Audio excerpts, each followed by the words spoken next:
وہ عورت روز اس نوجوان کو دیکھتی لیکن وہ بغیر اس کی طرف دیکھے سر جھکا کر اس کی گلی سے گزر جاتا۔ دیکھنے میں وہ کسی مدرسے کا طالب علم لگتا تھا، لیکن اتنا خوبصورت تھا کہ وہ دیکھتے ہی اسے اپنا دل دے بیٹھی اور اب چاہتی تھی کہ وہ کسی طرح اس پر نظر التفات فرمائے۔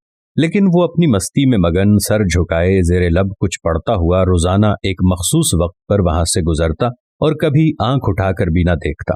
اس عورت کو اب ضد سی ہو گئی تھی۔ وہ حیران تھی کہ کوئی ایسا نوجوان بھی ہو سکتا ہے جو اس کی طرف نہ دیکھے، اور اسے ایسا سوچنے کا حق بھی تھا۔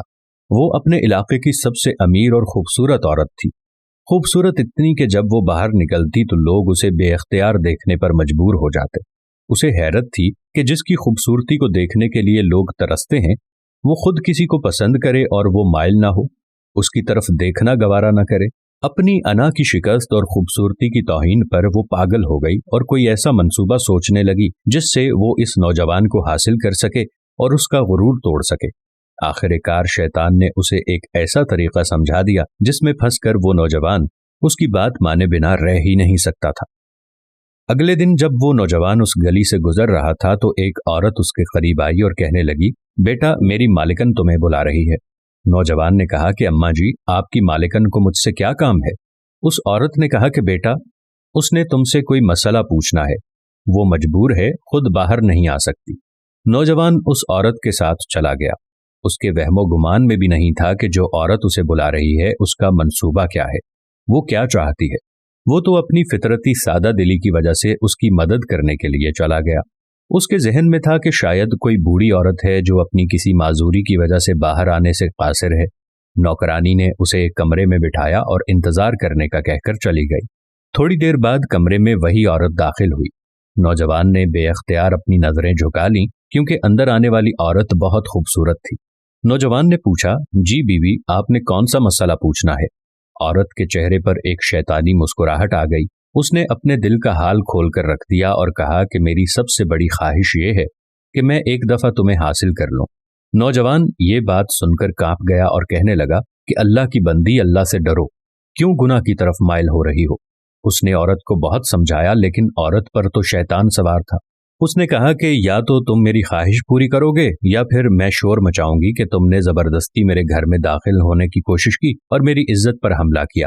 نوجوان یہ بات سن کر بہت پریشان ہوا۔ اسے اپنی عزت کسی بھی طرح محفوظ نظر نہیں آ رہی تھی۔ اس کی بات مانتا تو گنہگار ہوتا اور نہ مانتا تو لوگوں کی نظروں میں برا بنتا۔ وہ علاقہ جہاں لوگ اس کی شرافت کی مثالیں دیا کرتے تھے، وہاں پر اس قسم کا الزام لگ جائے یہ اسے گوارا نہیں تھا۔ وہ عجیب مصیبت میں پھنس گیا تھا۔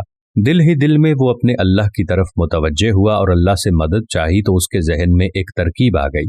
اس نے عورت سے کہا کہ ٹھیک ہے، میں تمہاری خواہش پوری کرنے کے لیے تیار ہوں، لیکن پہلے مجھے بیت الخلا جانے کی حاجت ہے۔ عورت نے اسے بیت الخلا کا بتا دیا۔ اس نوجوان نے اندر جا کر ڈھیر ساری غلاظت اپنے جسم پر مل لی اور باہر آ گیا۔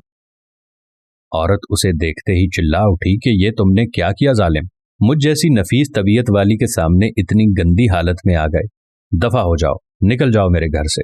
نوجوان فوراً اس کے گھر سے نکل گیا اور قریب ہی ایک نہر پر اپنے آپ کو اور اپنے کپڑوں کو اچھی طرح پاک کیا اور اللہ کا شکر ادا کرتا ہوا واپس مدرسے چلا گیا۔ نماز کے بعد جب وہ سبق میں بیٹھا تو تھوڑی دیر بعد استاد نے کہا کہ آج تو بہت پیاری خوشبو آ رہی ہے، کس طالب علم نے خوشبو لگائی ہے؟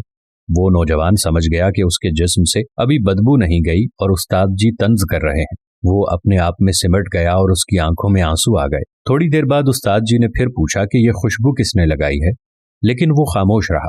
آخر استاد نے سب کو ایک ایک کر کے بلایا اور خوشبو سونگھنے لگا۔ اس نوجوان کی باری آئی تو وہ بھی سر جھکا کر استاد کے سامنے کھڑا ہو گیا۔ استاد نے اس کے کپڑوں کو سونگھا تو وہ خوشبو اس کے کپڑوں سے آ رہی تھی۔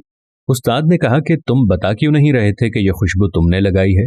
نوجوان رو پڑا اور کہنے لگا کہ استاد جی اب اور شرمندہ نہ کریں، مجھے پتا ہے میرے کپڑوں سے بدبو آ رہی ہے، لیکن میں مجبور تھا۔ اور اس نے سارا واقعہ استاد کو سنایا۔ استاد نے کہا کہ میں تمہارا مذاق نہیں اڑا رہا تھا، خدا کی قسم تمہارے کپڑوں سے واقعی ایسی خوشبو آ رہی ہے جو میں نے آج سے پہلے کبھی نہیں سونگھی، اور یقیناً یہ اللہ کی طرف سے ہے کہ تم نے اپنے آپ کو گناہ سے بچانے کے لیے اپنے آپ کو گندگی لگانا پسند کر لیا، لیکن اللہ نے اسی گندگی کو ایک ایسی خوشبو میں بدل دیا جو کہ اس دنیا کی نہیں لگتی۔ کہتے ہیں کہ اس نوجوان کے ان کپڑوں سے ہمیشہ ہی وہ خوشبو آتی رہی۔